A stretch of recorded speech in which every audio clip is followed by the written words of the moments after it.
lives. And we're not surprised by how ready people are for change, how much that affects our effectiveness in what we do, whatever it is. So that's the general subject of the morning. But would it be all right if I give a little bit about my background first? It has a bearing on how I get into this. Okay. I was born in rural Ontario, and we were quite poor.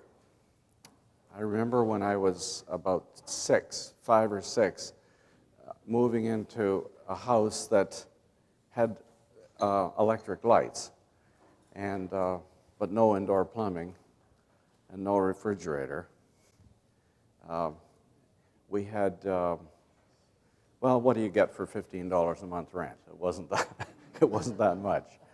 I started to school, had a great deal of difficulty in school. It was a rural school, and so things weren't diagnosed. I was severely dyslexic. I didn't know. Can you hear me back there? It's okay? Okay. Louder? I'm sorry. Louder? Okay. David is going to look after that. Okay.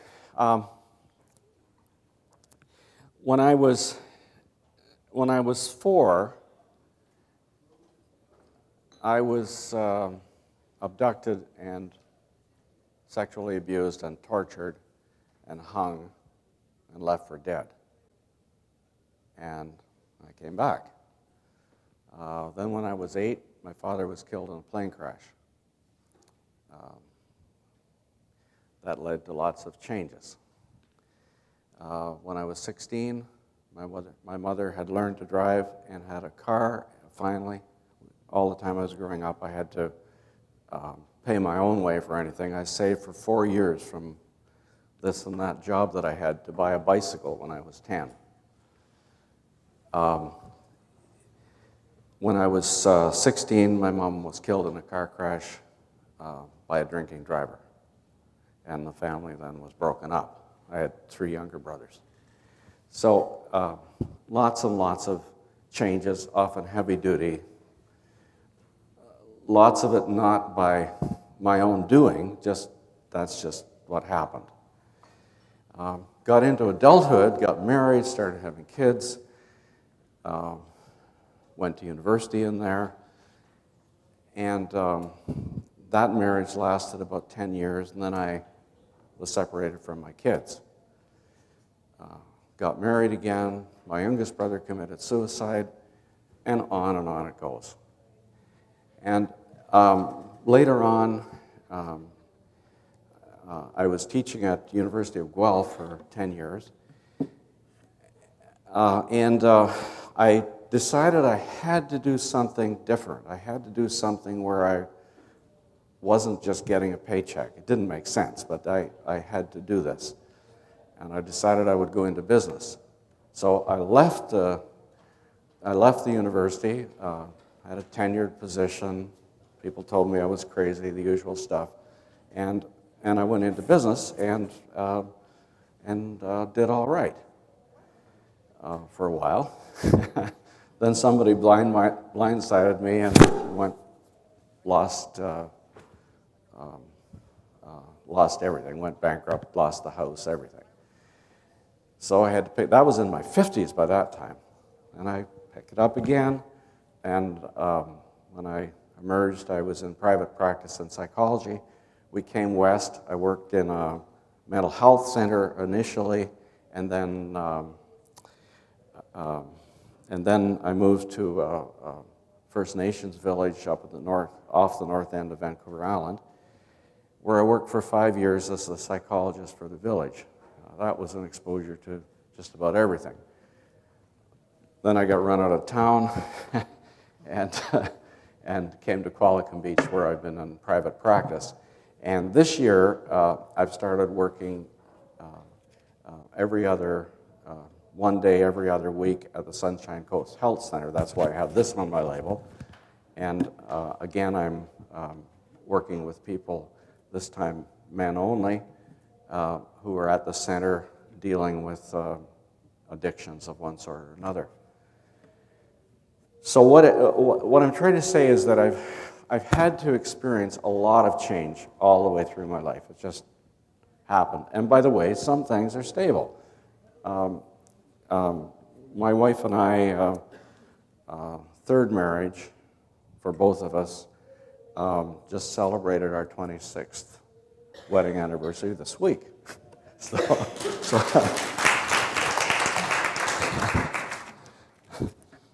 okay.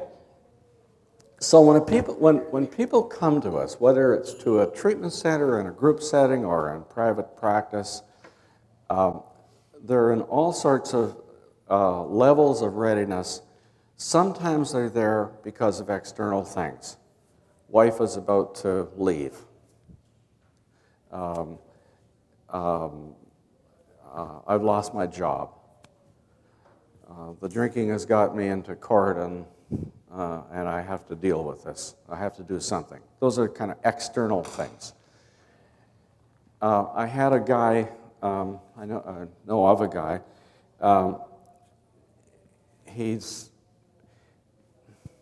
this is a case where it borders on the internal, but initially it was external. Suddenly he finds himself very ill, and he has to have quadruple bypass surgery. His heart's just all blocked up. Okay, so he came to a friend of mine because he was scared. What's this about? But as he started to look at it, then the question shifted to an internal focus. Have I done something in my life that's led to my heart being all blocked up? And what the two of them worked on was, and they were using energy psychology therapy, what they worked on was all the times and all the ways that I have hardened my heart. So a metaphor. And 6 weeks later, when the surgery was to happen, they always run them through another MRI right before the surgery. They canceled the surgery. There had been such an improvement in his physical heart that they couldn't understand, the surgeons couldn't understand, that they canceled the surgery. Let's wait and see. This doesn't make sense.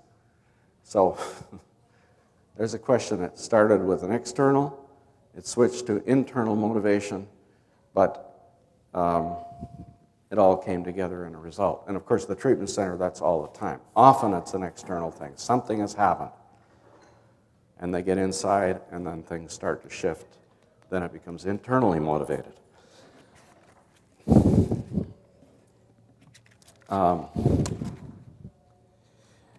In private practice, it's often just somebody on the internal, somebody's feeling overwhelmed, just too much, or they're depressed. Somebody just is feeling anxious all the time and wants to feel better. Someone else realizes that all this emotional stuff that's going on is interfering with their spiritual work or spiritual development, and therefore wants to do something about it so they can move on in the direction that they see as important. Okay.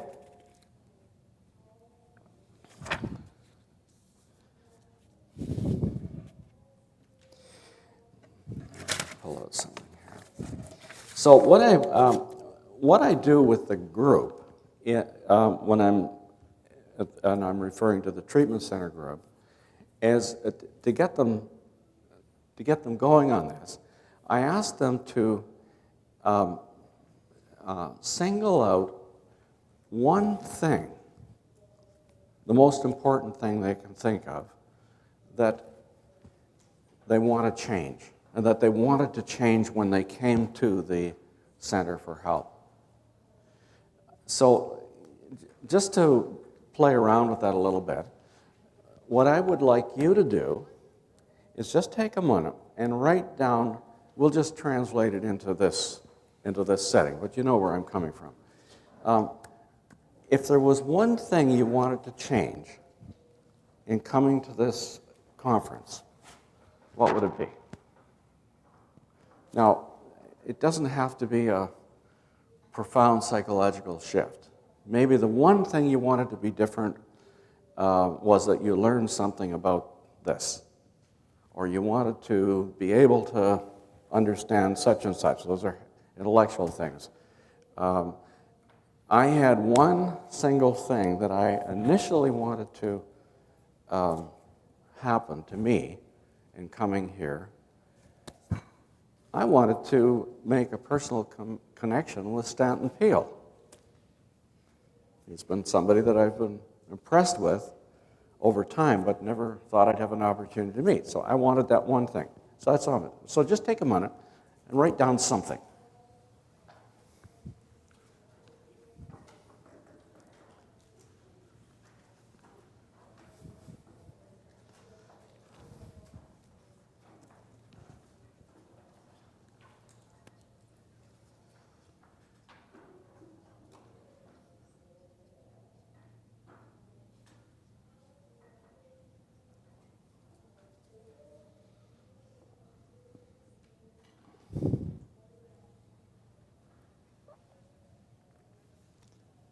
Okay, now turn to somebody nearby you, and just in pairs, and do a little exchange. What was it for you, and what was it for the other? Just share with somebody.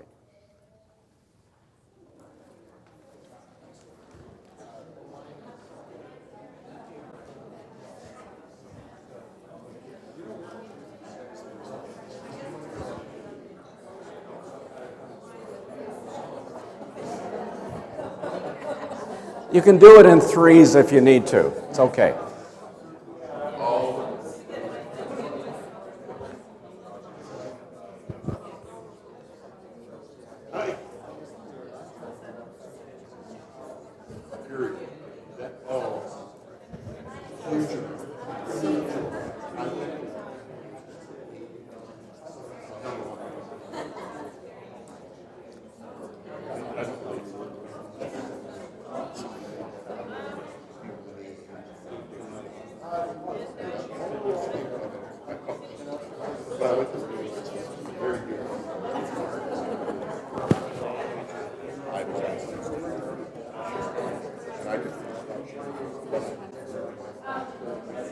Okay.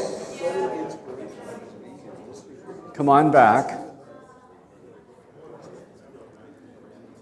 Now, I'd like you to write something else down, and this might be a little more of a stretch in our context, but do it.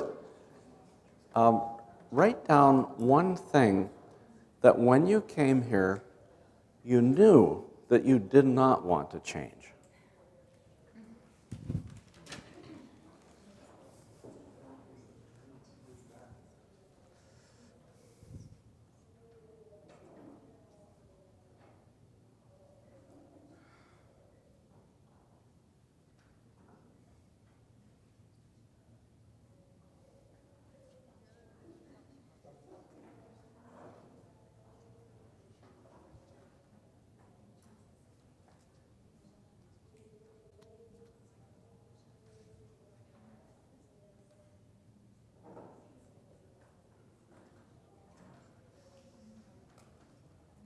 Okay, go back into your pairs and discuss that.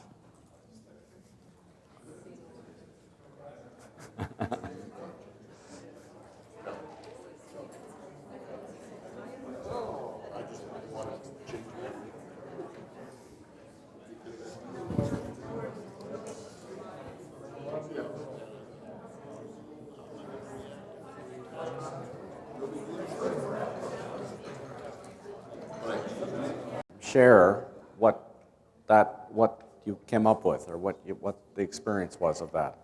Just throw it out if you want. Well, the first one was fairly easy for me because I came here quite purposefully.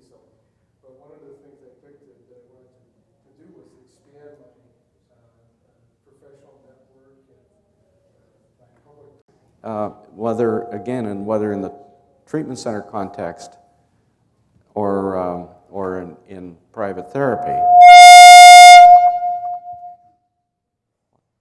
Is that me? Oh, yeah, okay. All right.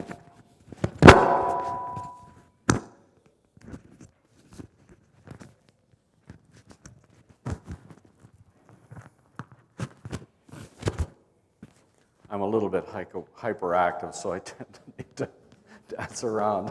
Okay. With the clients, what happens is there seems to be always things that they don't want to change, and they're usually things that, well, at the treatment center, it's not that they don't want to change. It's not about sobriety. It's about a client will come in and, yes, I want help to not drink anymore. But I don't want to change my friends. I don't want to change my job. I don't want anything to be different in my marriage, except maybe to get along with my wife a little better. I don't want this. I don't want that. And so it's very restrictive. In the private therapy context, a person will come in who wants help with their depression, but she doesn't want anything to be different about her job.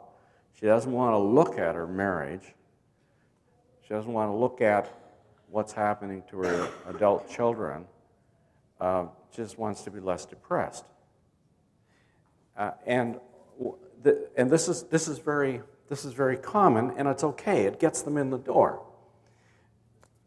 But the problem is, if they're stuck there, they'll soon get frustrated because you start bumping into stuff. You have to. Other stuff. And then, when they bump into other stuff, they get uncomfortable. Well, this isn't helping. I think I'm going to join the gym. Or I had one person do that. As soon as we started bumping into stuff, she says, I think I'm going to join the gym. She didn't come back anymore. That was early on. I didn't know what to do with that at the time. So what I do now, there's always this risk with I call them the one and only one issue client. They aren't going to last in a treatment center program unless we can get them opened up to facing a lot more stuff. The individual client, they may get some help with the one thing, and then they go away, and then they come back a year later or a couple of months later, and they want to deal with something else. They get a little bit of help, a session or two, they go away again. What it becomes essentially is a very expensive Band-Aid, because there's an unwillingness to look at the whole picture, or, as I say, go to the edge, face the bigger possibilities of what might happen. So what I do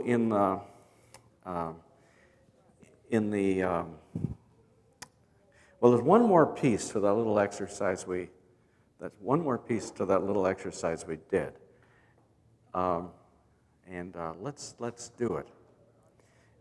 Write down what is the worst possible thing that could happen here.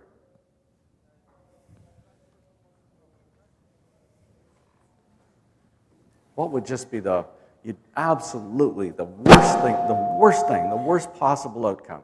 What would that be for you? I'm not going to ask you to share this one. I would in the group, but I'm not going to ask you to share it here.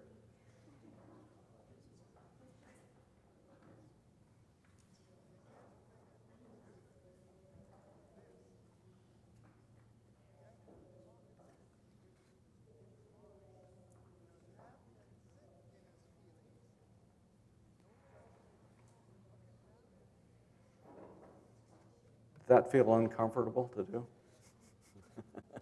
Yeah. Okay. That's the point. That is the point. Okay. What I do in the what happens is that's just a little exploration of going to the edge. What's the worst thing that could happen? Well, with the private clients, the worst thing that could happen is, well, my husband will leave me, or I'll have to leave, or I'll have to leave my job, or the whole world could fall apart. That's the kind of the what I want them to look at. Now, here's where I go with that. I get into a little bit of the nature of change itself. What happens? And what I do in the group isn't exactly the same as what I do with the individual clients. And the individual clients, I'm still doing it. It'll be often bits and pieces as needed, rather than in a more formal workshop setting. But it's still there. We look at the inevitability of change. And the easiest way to see the inevitability of change is to look at your life. The life cycle. You're not the same as you were 10 years ago, are you? You've evolved. You're not the same as you were 6 months ago. You've learned new things. There are new concepts, new things going on. New feelings, new spiritual dimensions. We keep changing through life. It's easy with couples because they're sitting there pointing the finger at each other, and you are reacting to your husband the way he was a year ago, not the way he is today. And he's saying, you don't understand, you don't understand. And he's reacting to you the way you were some time ago, not the way you are now, because you're different now. That's getting out of touch. The change keeps coming and coming and coming. That's the nature of change. We're all changing. I know one business executive has a sign up on his wall that he has in the boardroom. Change is inevitable. Growth is optional. I like that. Okay. So the first thing about change is inevitable. In the treatment center program, you're here, things are going to change. That's what's going to happen. You can't help it. No matter how much you fight, there'll be changes. Even if you leave today, you're not the same as you were a week ago when you arrived. And that keeps evolving. But people are afraid of change, and that's why I want to go through this. So let them understand it. It happens anyway, and we can do something about that. Okay. The second thing about change is, after its inevitability, is that change is unpredictable. We don't know what's going to happen. If we change one thing, something else changes, and then something else changes, and something else changes. When I had a period in my life of very heavy, destructive drinking. And my wife was very worried about me because I was drinking a lot. I was, about 20 ounces of pure alcohol a day, so it was significant. And I didn't get hangovers, and I was able to do my work, and I had enough sense not to drive if I was drinking. I never got drunk.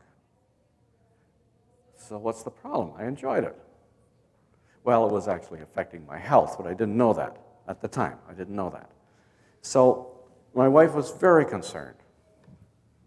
You're drinking too much, Neill. I mean, this is dangerous. And then you're taking tranquilizers, and that's not good.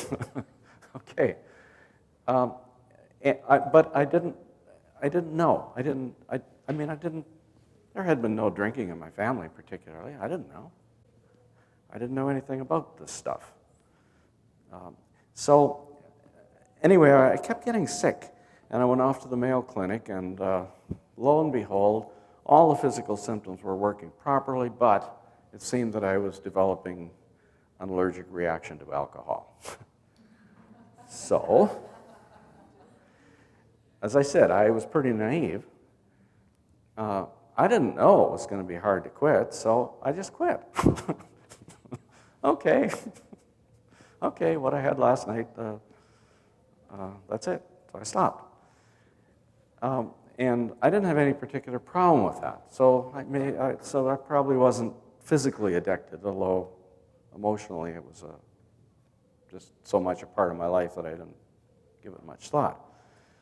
Where that came from, I didn't realize until much later. The beginning of the heavy drinking came with by being separated from my kids. It's easy to see in retrospect, but I never made the connection until some years later. Okay, my wife was greatly relieved. About 6 months later, one day she yelled at me. She said, "You're ruining my lifestyle." I said, "Huh?" She said, "Well, you know, we used to go out to dinner and drink, and now I said, "It's no problem. I can't drink, but you can certainly order a bottle of wine. There's not an issue for me." And there wasn't. I still went to the faculty club for lunch and so on, only I didn't drink alcohol. This was a thorn in the flesh for her, it turned out. We got marriage counseling, and then she left. So everything changed as a result of my stopping drinking. It wasn't predictable. I mean, I had no idea this would happen. Other things happened too. Relations with kids improved. My wife left.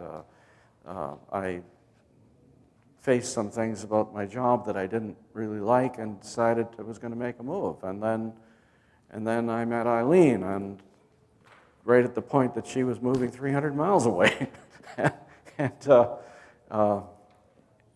Anyway, 2 years later, I was living in a different city. I had left my university job. I had gone back to university myself. I was remarried. I'd taken on a bunch of stepkids.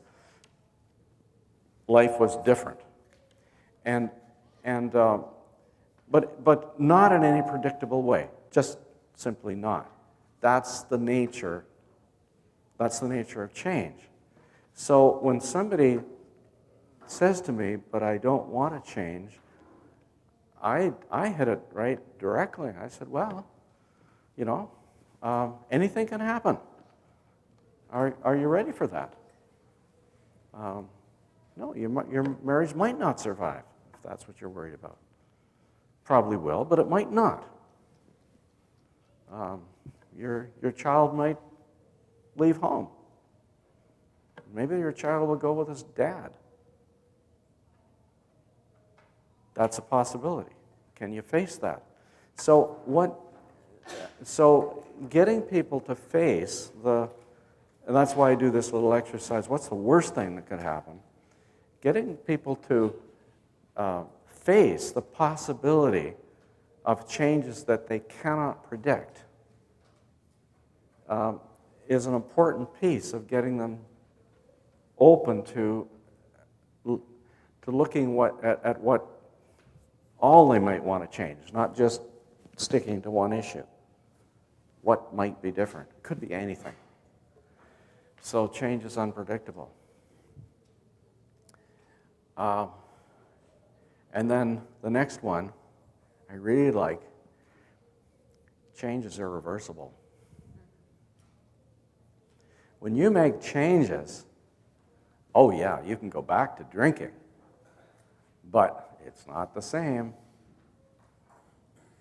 You've got a whole different consciousness about it. It won't be the same. You can't go back to being a happy drunk. You could go back to being an unhappy drunk. You could go there, but you can't go back. And people say, "Well, I just want to get back with my wife to where we were getting along together." So you can't. you can go to a new place where you're getting along together, but you can't go back. Change is irreversible because you're changing all the time. Everything changes. Now, okay, that's the psychoeducational component that's in there. Now, I don't lay it all on at once, but and the more I can get the people to acknowledge those kinds of things themselves, the better. And everybody can think of changes that they made in their lives that then led to a whole lot of other changes that they weren't expecting. Anybody can think of that if they've been around for a while. Okay.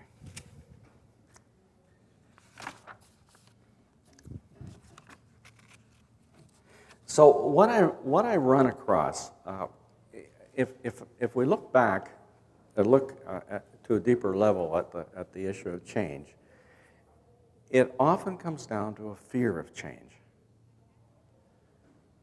Just fear, just basic fear, which is at the root of most of the negative emotions anyway.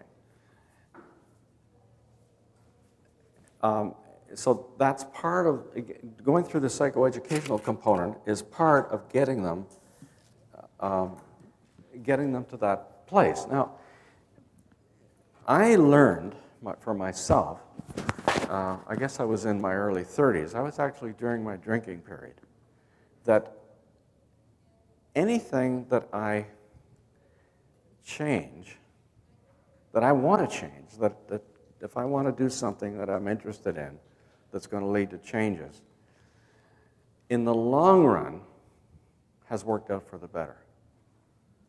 What I used to say that I found that it's in my best interest to do what I'm most interested in doing.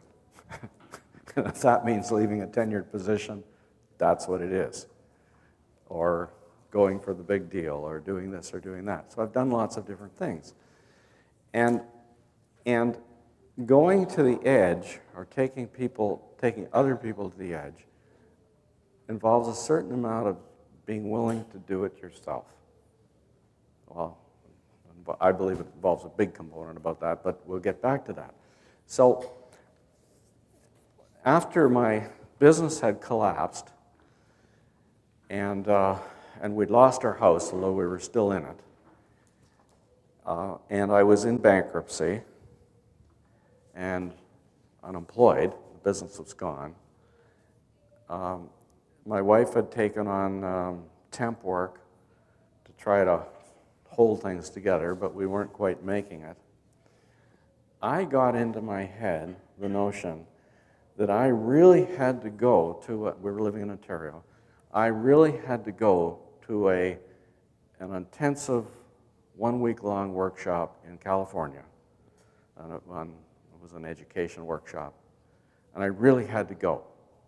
I got to go. Got to go. So I called up the person in Toronto who was organizing the registrations, and I said, I got to go to this conference. I got to go to this workshop. What do I have to do? And she says, well, make an appointment, come in, fill out an application form, and bring $3,000. Okay. After lunch next Tuesday, I'll come in. This is a Thursday. Well, I had $300 that I got from somewhere. And that was it. So I didn't know what I was going to do, but I made the appointment. And Monday morning came. I still had the $300. The appointment was the next day. I was like, oh, what the heck should I do here? But anyway, I was thinking about canceling it, but I didn't. Canceling the appointment. I got to go. I just had that feeling, I have to go. I have to do this. Monday afternoon in the mail, there was a check for $2,700 from a company I didn't recognize that had apparently tried to refund a credit card, $2,700, for some purchase I didn't recognize that I'd made. And since the credit card no longer existed in the bankruptcy, they mailed me the check. So I went to California. And And when I was leaving, I said to Eileen, I said, I don't know what's going on here. I don't understand this. Something really important is going to happen, but I don't know what it is. I might have to sit on a mountaintop for a year. I don't know what it is. Now, she's a wise lady. And she said, and I'm sure she was quaking in her boots, but didn't let on. She said, do whatever you need to do. Just go. All right. So I went. And what I was there for, I had a profound spiritual experience, an awakening, a connection with God after 25 plus years of more or less atheism. Just boom, I skipped the belief stage. I went from the there's nothing to a knowing. I skipped the belief stage, so that was all right. So that's what I was there for. It had nothing to do with the conference, but that was one of the times, that's an example of not just going to the edge, stepping off the edge for whatever's going to happen. I've done that enough times in my life that I know that I'm going to be okay. There may be some temporary pain, but it's going to be okay. So, well, anyway, that's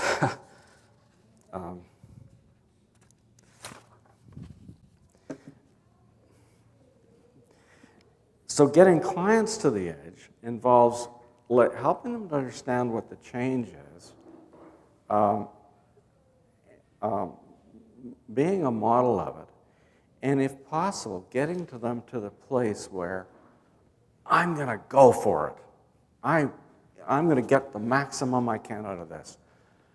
Whatever happens, I know I'm going to be okay. Yes? So do you use your life, do you do enough self-disclosure to use your life as a model for clients? Or do you... Actually, that's a good question. That's a really good question. Did everyone hear that? Okay. Because as an old guy, I'm with you. And Yeah. the question is, in a professional context, I tend towards self-disclosure. Yeah. But I'm not sure if that's workable. You know, there's different schools in it. I know. Well, fortunately, or unfortunately, I didn't have proper training.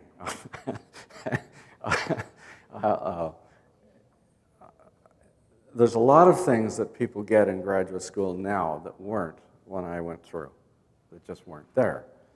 And a lot of what I've learned, of what I do, and I'm good at what I do, but a lot of it I've learned. I've just learned. Got out there and tried things and learned it. So coming to a conference like this is just extremely affirming because I'm seeing,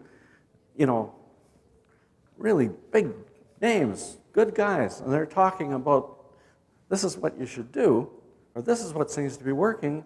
Well, I knew that, but I didn't know where I got it somehow or other. So it's affirming. If you don't have all the formal courses and this and that, so how do you know what you know and what you don't know? So back to the question of disclosure. I've never bought into that notion that you shouldn't disclose.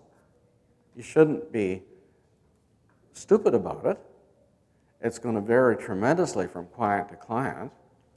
You're going to be much more formal if you're dealing with a borderline than, again, it's a kind of an intuitive thing. But the principle that I go with is this, that, and I've believed this for a long time, is the quality of the healing, of the quality of the changes that a client goes through with a therapist have much more to do with the quality of the consciousness of the therapist than with the quality of the techniques that he or she uses. And if a client is going to know about my consciousness, they've got to know something about me. So it just comes in as needed. And,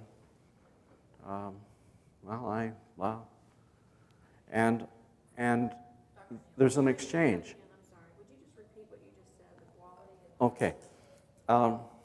Good therapy is more about the quality of the consciousness of the therapist than about the quality of what he does.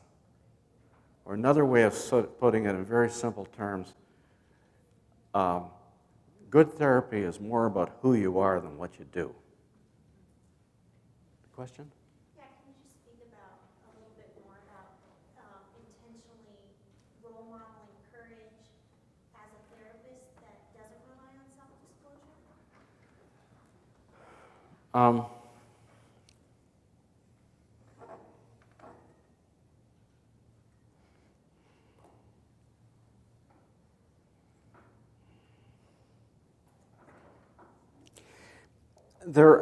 There are always things in one's life that one can disclose. Maybe it was getting up the courage to go back to university. I mean, who cares if you disclose that? I mean, you can always find things where you've stepped over the edge, or you have experiences that other people had, where they were afraid to make a move, did, and then there was a blossoming after that. You can give examples besides your own examples to lead. See, the idea, yeah. Oh, absolutely. Yes, of course. Yeah. That's what, when I'm working with a client, I very quickly am getting into what their strengths are and where they're going and what they think about life. Interesting with people who come in that identify themselves as depressed.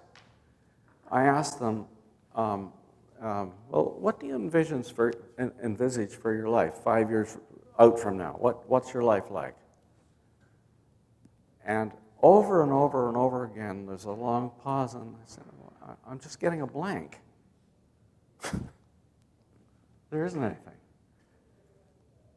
And what I have found I've had far more success with treating depression by helping them to create that picture of the future than I have with any of the backwards-looking stuff, which works too. But it almost seems that there has to be a future, there has to be a direction at least to get people out of those stuck places. So, yes? I guess one of the things I'm thinking about is that if the art of it is eliciting from the client themselves, Yes. how do you artfully use your life other than, so you said state of beingness, which I totally agree with. The question is, would you use your own story like you did with us as a pump primer, or would you not? And to what degree are you there as sort of a neutral question, or to what degree are you there as like a fellow Traveler. traveler? Much more the fellow traveler.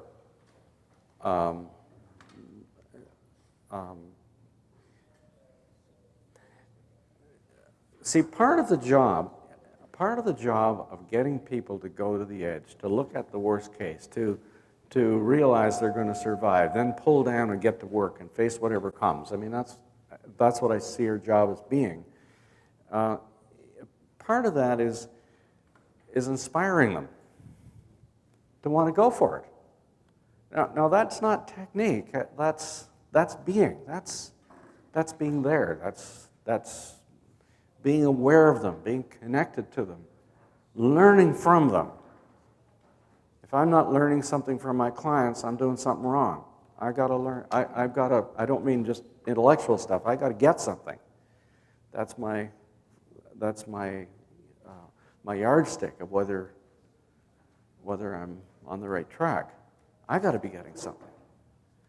So, in that sense, it really is a fellow traveler thing. But they're out front. They're taking responsibility. They're going for it. They're hanging around for a bit longer to get it. And the results are, I mean, sometimes they're just, I mean, again, it's not predictable. I had one guy come to me who was was referred by an agency, so because he didn't have any money, he was on welfare, and we had 5 sessions. I had to ask for a 6th session, so we had 6 sessions. And he had been, he was a tradesman. He had an old truck, but he hadn't been able to go out of the house for 5 years. He'd just sit on the couch, turn the TV on, not even watch it, and just sit there all day, day after day. That was his life. He'd gone to mental health. They weren't able to do anything for him. They said he was probably bipolar. I didn't see that, but he was really stuck. Now, somehow or other, whatever we did, he came out of it. And, we were doing energetic clearing and stuff. He may have had some kind of an attached entity. I'm not sure about that. I'm not sure what I believe about that. But the fact is his aura had a great big bulge on one side. And so we dealt with that.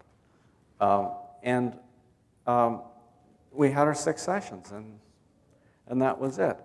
Well, he started using his truck for odd jobs. Within a few months, he was back to full swing running his little contracting business. And that was several years ago. He's doing fine. But he got out of a 5-year extreme slump. Well, the person that was sharing the house with him also came to me after that, also on welfare, also not having, in her case, she couldn't be around people because she picked up their energy so much that it just made her sick. And so she couldn't do anything. Nice person. She did a little bit of part-time work in a store, but that was as much as she could be exposed to the public. She couldn't go to a meeting. That was just overwhelming to her. Well, we had 5 sessions, and she was ready to go for it. Anything. Now, sometimes it can be a bit overwhelming. In that case, about the 4th session, she came in and she said, well, and this person is clairvoyant and very intuitive, and anyway, that's why she takes on so much energy. So she said to me, well, she said, I'm aware of all my past lives right back to the beginning. And I have been sexually abused over and over in lifetime after lifetime after lifetime. And I want to deal with that. And also, I want to reestablish my connection with the divinity. And we have to do it in this session. Now, there was somebody who was ready to go for it. We did it. And we had one more session to tidy up. She's flying. She's back working full-time. She's become a Reiki master. She's able to handle other people's energy. She's going. But she was ready to go for it. What did I do? I used energetic clearing on all of the past sexual abuse. Now, I'm not going to get into energy psychology. That could be a topic for another talk, but I do use a lot of it. Check out the website for the Association for Comprehensive Energy Psychology as a start. If you pick up my card, I've got a link on my website to that. I think it's energypsych.org is the actual website. Yes? I hear you saying a lot that if the therapist transmits or transmutes values of, I believe you can change, and I'm here to journey along with you to change. It sounds like Randy Sorensen has a book. It's not technique, but it's what I do. In fact, my my business card, I have helping capable people who feel stuck. That's what I do. And I'm not sure what I do, but people get unstuck. And I think a lot of it has to do with the presence, just being there, taking them in, taking everything in.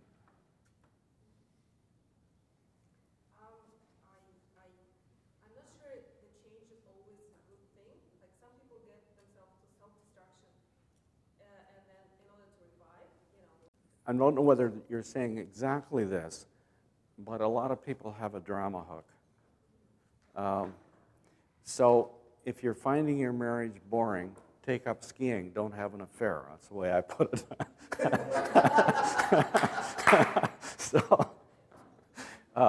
So yeah, of course we talk about that, the changes. If somebody wants to do something really major, I think I'll just leave my wife and travel or whatever. What I say is, don't change anything now.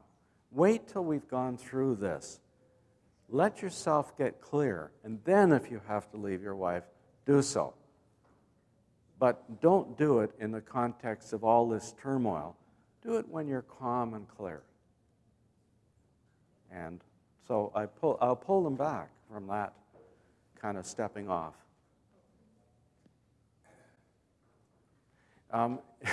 Let me end with a funny little story about that, exactly that. This workshop that I went to in California, one of the things we had to do was sign an agreement that we would make no major decisions for 30 days after the workshop was over. We had to sign it. No major decisions. So one of the workshop leader got a call from one of the participants after the workshop, but a few days after the workshop, says, so-and-so that was in our group, yeah. Well, he has sold his business, and he's bought a sailboat, and he's planning to take his kids out of school, and they're going to sail around the world. That's the plan. This is like about 3 or 4 days after the workshop ended. So Robert, the workshop leader was Robert Kiyosaki. You may have heard of him. So Robert called the guy up. He was in Australia. Called him up and said, "What's this I hear? You've sold your business?" He said, "Oh yeah." He said, he was an accountant for. I sold my share. I made a really good deal. I'm really happy. Yeah, I've done that. And I bought a sailboat, and I'm taking my family, and we're going to sail around the world for 2 years. That's what we're going to do." And Robert says, "Do you recall that you signed an agreement that you would make no major decisions for 30 days until after the workshop was over?" There's a long pause. He says, "Well, yes, but those weren't major decisions."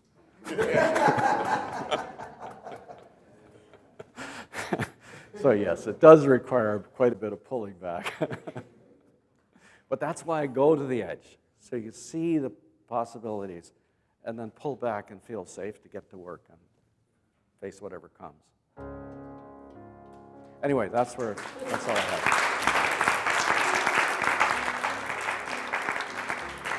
Article for the newspaper called "Going to the Edge." It's for clients, and I use it as a handout. There's a bunch of copies out on the Sunshine Coast table. Help yourself to my card, which on the back of it are the URLs of my blogs where I publish these little articles. Feel free to use them if they're helpful to you and your clients in any way.